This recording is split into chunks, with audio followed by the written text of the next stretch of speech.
Hi friends, இன்றைக்கி நம்ம என்ன பார்க்க போகிறோம்னா 9th புக்கில் தலைவர்களோட கூற்று முக்கியமான கூற்றை நோட் பண்ணி படிச்சுக்கோங்க, ரொம்ப இம்பார்ட்டன்ட். ஃபஸ்ட் என்னென்னா, மக்களால் மக்களுக்காக மக்களே நடத்தும் ஆட்சி மக்களாட்சி அப்படின்னு சொன்னது யாருன்னா ஆப்ரஹாம் லிங்கன். ஓகேவா? மக்களால் மக்களுக்காக மக்களே நடத்தும் ஆட்சி சொன்னது யாருன்னு ஆப்ரஹாம் லிங்கன். ஓகேவா? நெக்ஸ்ட்டு பச்பன் பச்சவ் அந்தலோன், இளமையை காப்பாற்று இயக்கம். இது ஒரு இயக்கம்னா இந்த வேர்டு கூட கொடுத்து கேட்டுருவாங்க. பச்பன் பச்சவ் அந்தலோன் யாருன்னா கைலாஷ் சத்யார்த்தி.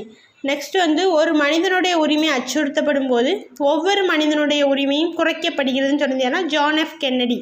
ஓகேவா? அப்போ ஒரு மனிதனுடைய உரிமை அச்சுறுத்தப்படும் போது ஒவ்வொரு மனிதனுடைய உரிமையும் குறைக்கப்படுதுன்னு சொன்னது யாருன்னா ஜான் எஃப் கென்னடி. ஓகேவா? இது ரொம்ப இம்பார்ட்டன்ட், பார்த்துக்கோங்க.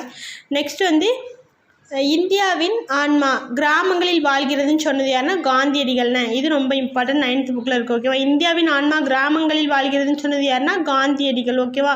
நெக்ஸ்ட் ஹரப்பா மொழியின் மூல வேர்கள் தென்னிந்திய திராவிட மொழிகளை ஒத்திருப்பதை காணலாம் அப்படின்னு சொன்னது யார் அப்படின்னா ஐராவதம் மகாதேவன். ஓகேவா?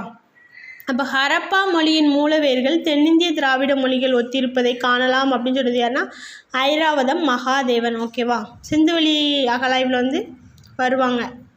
அப்போ ஹரப்பா மொழி மூலவேர்கள் தென்னிந்திய திராவிட மொழி ஒத்திருப்புன்னு சொன்னது யாருன்னா ஐராவதம் மகாதேவன். நெக்ஸ்ட் திராவிட மொழி குடும்பம் போன்ற வார்த்தை வரிசை பெற்றுள்ளன. அந்த சிந்துவெளி நாகரிக எழுத்து திராவிட மொழி குடும்பம் போன்ற வார்த்தை வரிசையை பெற்றிருக்கு அப்படின்னு சொன்னது யாருன்னா யூரி நோரோசோவ். சரியா? யூரி நோரோசோவ் அப்படிங்கிறவர் தான் திராவிட மொழி குடும்பம் போன்றே வார்த்தையை பெற்றிருக்கு அப்படின்னு சொல்லுறது யாருன்னா இவர் தான். இவர் ரஷ்யாவை சேர்ந்தவர். ஓகேவா? நெக்ஸ்ட் பார்க்கலாம்.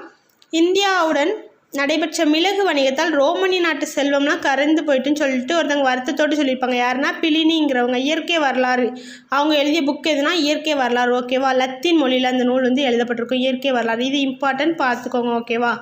நெக்ஸ்ட் புவியானது நிலக்கோளம் நீர்க்கோளம் அலிக்கோளம் இவற்றால் தான் ஆனது. இம்மூன்று கோளமும் சந்திக்க இடத்து தான் நம்ம உயிர்கள் வாழ்கின்றன அப்படின்னு சொல்லிட்டு இது யார் சொன்னோன்னா ஆர்த்தர் ஹோம்ஸ் அப்படிங்கிறவர் சொல்லியிருக்காரு. ஓகேவா? இது ரொம்ப இம்பார்ட்டன்ட். இது ஜாகிரஃபியில் இருக்க கூற்றுனேன்.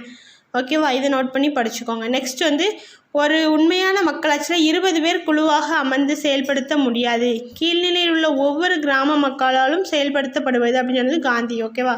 அப்போ என்ன சொல்கிறாருன்னா ஒரு உண்மையான மக்களாட்சிங்கிறது 20 பேர் கொண்ட குழுவாலெலாம் ஒன்றும் பண்ண முடியாது. கீழ்நிலையில் ஒவ்வொரு கிராம மக்களாலும் செயல்படுத்தக்கூடியதுன்னு சொன்னது யாருன்னா காந்தியடிகள்.